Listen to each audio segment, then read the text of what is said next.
सभी को hello hi नमस्ते प्रणाम। हम पढ़ रहे हैं पुस्तक आत्मविश्वास कैसे पढ़ाएं और आज है हमारा पुस्तक का अंतिम audio.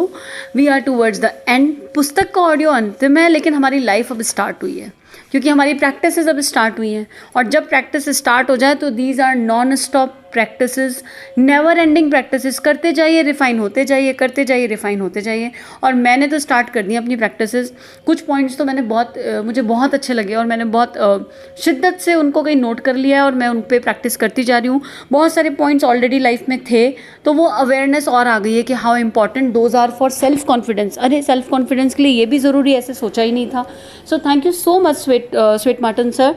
Thank you so much to all the divine powers जिन्होंने माध्यम बना के ये पुस्तक पढ़वाई और मेरी बहुत सारी लर्निंग्स हुई। तो from bottom of my heart I am depositing a deep gratitude towards the universe from all of us. जो भी सुन रहे हैं उन सब की लाइफ में बहुत सारी खुशियाँ आएँ, बस यही प्रार्थना। और इसी के साथ आगे पढ़ते हैं। लास्ट चैप्टर में एक तरह से सर समराइज कर रहे हैं और फिर से याद दिला रहे हैं। पहला अध्याय याद दिला रहे हैं, अपनी शक्ति को पहचानो। मतलब एक शेर का बच्चा भेड़ों के बीच में रह के अपने आप को भेड़ समझ ले तो फिर ये किसकी गलती हुई, उसको पहचानना पड़ेगा। तो आईना देखो रोज और आईना देख के पहचानो कि तुम कौन हो। और दर्पण साधना ना बड़ी इंपॉर्टेंट साधना है, हमें करनी चाहिए। आप लोग शीशे के अंदर देखो और खूब तेज़ी से लाफ्टर करो, बहुत हंसो और फिर मुस्कुराओ। किसको देख के? अपनी फॉल्स आइडेंटिटी को नहीं, अपने भीतर वाले उस परमात्मा को देख के। हम सबके भीतर वो दिव्य परमात्मा विद्यमान है और पूर्ण अंशों में विद्यमान है, बस हम पहचान नहीं पा रहे क्योंकि हम अपने भीतर से कनेक्टेड नहीं है। बस इसलिए जिस दिन हम उन्हें पहचान गए तो हमारे भीतर का वो शेर जाग जाएगा। कितना मज़ा आएगा ना। कौन सा नम्र शेर जिसकी सवारी माँ दुर्गा करती है, शक्ति साथ में होगी। इमेजिन करो आप, जिसकी सवारी माँ दुर्गा कर रही है, ऐसा शेर जाग जाए जो शक्ति का सूचक हो। और शक्ति जहाँ माँ दुर्गा है वहाँ करुणा, संवेदना, प्रेम, ममता किस लेवल पे होंगे। तो यही सर हमें फिर से याद दिला रहे हैं कि अपनी प्रतिभा को पहचानना है, अपने भीतर झांकना है। और इसके लिए हमें बहुत सारे टूल्स और टिप्स दिए गए हैं, पर अगर सबको समराइज़ करूँ तो एक ही बात समझ में आ रही है, उपासना, साधना और आराधना, इनका कितना महत्व है जीवन में। उपासना डिटेल में क्या है? अपने इष्ट के साथ कुछ पल बैठना। आपका जो सबसे अच्छा फ्रेंड है, मित्र है, उसके साथ जब आप बैठते हो तो आपको कैसी फीलिंग आती है? आप ऑटोमेटिक हैप्पी हो जाते हो ना उसकी एनर्जी से, उनसे बात करके अच्छी फीलिंग होती है ना। तो उपासना भी वही है। पहले अपने भीतर जाके देखिए कि आपका इष्ट कौन है। अब जैसे मुझे सूर्य से बहुत कनेक्ट मिलता है, मुझे लगता है sun is the only visible God.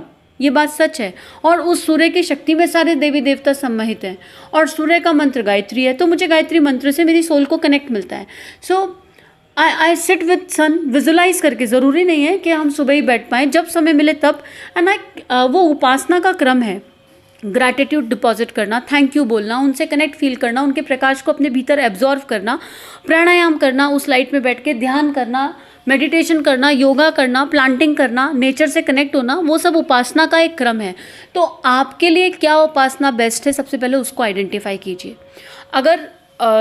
अगर करंट चाहिए, चार्जिंग चाहिए, तो फिर नेचर से कनेक्ट होना पड़ेगा और नेचर से कनेक्ट होकर ही चार्जिंग मिलेगी। ठीक है, क्योंकि नेचर एक अकेली चीज़ है जो देना सिखाती है।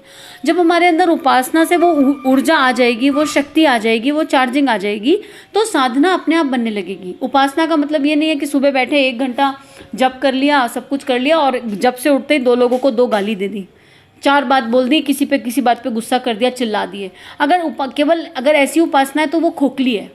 सॉरी टू से सो स्ट्रेट, लेकिन अगर उपासना करके जीवन में कोई बदलाव नहीं आ रहा, मन शांत नहीं हो रहा, तो कहीं ना कहीं उपासना कर्मकांड का रूप ले रही है और खोखली है। तो अपनी उपासना को सच्ची बनाइए, जहां आपके भीतर से आपको चेंजेस फील होने लगे, आपकी रेडिएशन इतनी हाई हो जाए। जब वो रेडिएशन हाई हो जाएगी तो आपके अंदर का देवता जाग जाएगा और फिर साधना की तरफ एक कदम अपने आप बढ़ेगा। और साधना है अवेयरनेस। 24 घंटे अपनी सांसों के प्रति, अपने विचारों के प्रति, अपने भावनाओं के प्रति अवेयर रहना। एक भी विचार, एक भी लो इमोशन मेरे अंदर आ ना जाए, दैट इज़ साधना। हम तो सांस लेते हुए भी याद नहीं रख पाते आजकल कि हम सांस सही ले रहे हैं या नहीं। ज़रा अपने पेट पे हाथ तो रखिए, ट्राई करिए और लंबी गहरी सांस लीजिए। नॉर्मल सांस छोड़िए, सांस लीजिए, सांस छोड़िए, फिर से सांस लीजिए, सांस छोड़िए, फिर एक बार सांस लीजिए, सांस छोड़िए। अब चेक कीजिए कि सांस लेते हुए पेट फूल रहा है या पिचक रहा है। आइडियली सांस लेते हुए पेट फूलना चाहिए, पर बहुत सारे ऐसे भी लोग होंगे जिनका सांस लेते हुए पेट पिचक रहा है, तो अभी तो हम अपनी सांसों को ही ठीक तरीके से नहीं ले पा रहे हैं। तो कैसे साधना बनेगी? उसके लिए अवेयर ब्रीदिंग, और वो पहला स्टेप है, क्योंकि प्राण कहाँ से मिल रहा है? एक डेड बॉडी और मुझ में डिफरेंस क्या है? केवल इतना ही तो डिफरेंस है प्राण तत्व का, और वो प्राण कहाँ से जा रहा है? सांसों के माध्यम से। तो अगर मैं सांस प्रश्वास लेते हुए अवेयर हो जाऊँ, अवेकन हो जाऊँ, तो साधना अपने आप बनेगी। फिर दूसरा स्टेप है साधना का आत्मनिर्माण। साधना के लिए दृष्टि भीतर की ओर होनी चाहिए, किसी पे तो कभी उंगली उठाए ना। केवल हर परिस्थिति में हमें क्या सीखना है? हमारे भीतर दया, करुणा, ममता, संवेदना, आत्मीयता, जितने भी देवीय गुण होते हैं ना, ये बढ़ते चले जाएं और इस लेवल पे बढ़ जाएं, इस लेवल पे बढ़ जाएं कि जो लो एनर्जीज होती हैं, जो लो गुण होते हैं, उनके लिए कोई जगह ही ना बचे। और जब ये दोनों का कॉम्बिनेशन बनेगा तो सेवा अपने आप हो जाएगी, क्योंकि आत्मनिर्माण, गुरुदेव कहते हैं आत्मनिर्माण समाज की सबसे बड़ी सेवा, इसके ऊपर कोई सेवा है ही नहीं। और जब इन तीनों का कॉम्बिनेशन बनता है तो मेरी तीनों बॉडी स्ट्रांग हो गई, इमोशनल, फिजिकल, मेंटल। और जब मेरी तीनों बॉडी स्ट्रांग हो गई तो मेरा ऊर्जा शरीर स्ट्रांग हो गया, और मेरा ऊर्जा शरीर स्ट्रांग हो गया तो I am radiating on a higher frequency.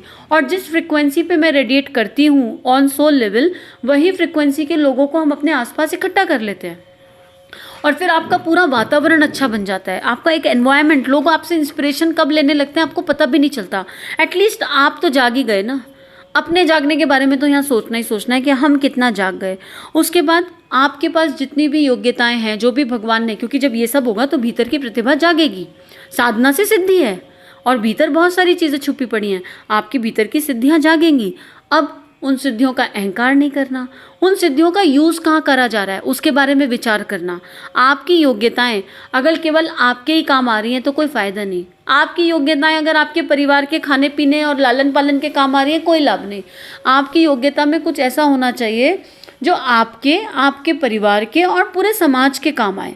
तो अपनी योग्यता का एक अंश समाज के लिए भी लगाना है, जो भी काम आपको आता है। और आजकल कोई बहुत मुश्किल नहीं है लगाना, whatever you are good at. ये बात तो हम ऑलरेडी कई बार कर चुके हैं, और हम सबके पास योग्यता है। और उपासना, साधना, आराधना करने के बाद तो वो तीव्रता से जागेगी। आप सूर्य के प्रकाश में सुबह सुबह कनेक्ट होकर पूरे दिल से, पूरी फीलिंग के साथ, जैसे प्रेमी अपनी प्रेमिका के साथ बैठता है, जैसे माँ अपने बच्चे के साथ बैठती है, कनेक्ट, कितना कनेक्ट हम इमोशनली फील करते हैं, राइट। दो रिश्ते जिनके बीच में हम बॉडी कॉन्शियसनेस से बहुत जुड़े होते हैं, कितने प्यार के साथ बैठते हैं, उसी फील के साथ। मतलब मुझे पूरा विश्वास है सविता देवता पे, सूर्य देवता पे, कि आप 40 दिन बैठ के देखो और आधा घंटा गायत्री का जप करके देखो ना, आपके जीवन में एक परिवर्तन आ जाए। 100% आएगा, रेडिएशन हाई हो जाएगी और क्लीनिंग भी होगी। देखो दिवाली की सफाई है ये, साधना, उपासना, आराधना सफाई है। जब आप सफाई करते हो तो कचरा सतह पे आता है, और जब कचरा सतह पे आता है तो अंदर की जो बुराइयां हैं, दुष्प्रवृत्तियां हैं, वो बाहर निकलती हैं। तो जब वो निकल रही हैं तब लो मत होइए, उन्हें निकलने दीजिए, लेट देम फ्लो। ठीक है, अंदर गंदगी थी, निकल गई, ओके। कभी रोना आएगा, कभी हंसना आएगा, कभी कुछ मूड स्विंग्स भी हो सकते हैं जब हम रेगुलर करते हैं, तो let it flow, let that happen. Pranayama बढ़ा दीजिए, 10 मिनट डीप ब्रीदिंग, सांस, लंबी गहरी सांस लेंगे और छोड़ेंगे, और आप देखेंगे कि कितना चेंज आपके व्यक्तित्व में, आपकी पर्सनैलिटी में आ गया। और जब हम चेंज हो जाते हैं तो हमारे आसपास वाले ऑटोमेटिक चेंज होने लगते हैं। तो अपना आत्मविश्वास जगाना है, अपने भीतर की अंतः प्रेरणा को जगाना है, तो उसके लिए अपने भीतर जाना पड़ेगा। और अपने भीतर जाने के लिए एकांत का सहारा लेना पड़ेगा, और अपने भीतर जाने के लिए कोई एक मार्ग चाहिए। तो सूर्य की ऊर्जा से, अपने इष्ट से, जहाँ भी आपका कनेक्ट मिलता है वहाँ कनेक्ट होना पड़ेगा, और उन सबसे कनेक्शन के लिए कोई तो टूल चाहिए, और उपासना, साधना, आराधना वही एक टूल है। और हम लोग अभी जब से हम उपासना समर्पण योग वाग्मय पढ़ रहे हैं, गुरुदेव का लिखा हुआ इतना खूबसूरत वाग्मय है, उन्होंने इतनी खूबसूरती से उसके बारे में बताया है, साधना के क्रम के बारे में बताया है, और जीवन कितना खूबसूरत हो सकता है। और जब ये सब हो जाएगा ना, तो हमारे भीतर वो दिव्यता जाग जाएगी परमात्मा की, वो करुणा, वो संवेदना, वो प्रेम। और जिस प्रेम के लिए हम तरस रहे हैं, मैक्सिमम लोगों से जब पूछा जाता है कि are you happy with life, have you got enough love which you deserve, आधे से ज़्यादा लोग बोल देते हैं, मैक्सिमम 75% लोग बोल देते हैं नो। क्यों हो रहा है ऐसा? ऐसा संभव ही नहीं है कि जो प्यार आप डिज़र्व करते हो आपको मिल नहीं रहा हो। प्रॉब्लम आती है कि जिस तरह और जिस चेहरे से हम प्यार ढूंढ रहे हैं, हमें उस तरह और उस चेहरे से नहीं मिल रहा, तो हम अटक जाते हैं। यूनिवर्स तो इतना प्यार का भंडार है कि वो हर जगह प्यार बरसाए जा रहा है, बस मेरे रिसीविंग में प्रॉब्लम है, और हाई एंड पे प्रॉब्लम है। इतनी ज़्यादा प्रॉब्लम है कि मुझे वो प्यार फील ही नहीं हो रहा यूनिवर्स का। और प्यार कब मिलता है? जब हम देना शुरू करेंगे तो क्या मिल रहा है उसकी तरफ से कॉन्शियसनेस क्या हम दे रहे हैं वहाँ चली जाए तो लाइफ बहुत इजी हो जाएगी। तो आज ही अपने आप से वादा कीजिए कि आप देना शुरू करेंगे जो जो आप चाहते हैं, और वो व्यवहार किसी के साथ कभी नहीं करेंगे जो आपको अपने लिए पसंद नहीं। और फिर हम परमात्मा की उस विशुद्ध प्रेम ऊर्जा से ऐसे जुड़ जाएंगे कि जीवन अनंत आनंद में हो जाएगा और अनंत सुख में हो जाएगा। तो सभी को बहुत सारा थैंक यू। दोबारा जल्दी मिलेंगे किसी नई किताब के साथ। कौन सी वो किताब होगी नहीं पता, अभी तो कुछ विचार मन में नहीं है। ये पता है कि कुछ पढ़ना है, क्योंकि this channel is all about reading together. और मेरा भी स्वाध्याय का क्रम बना रहता है साथ में पढ़ने से।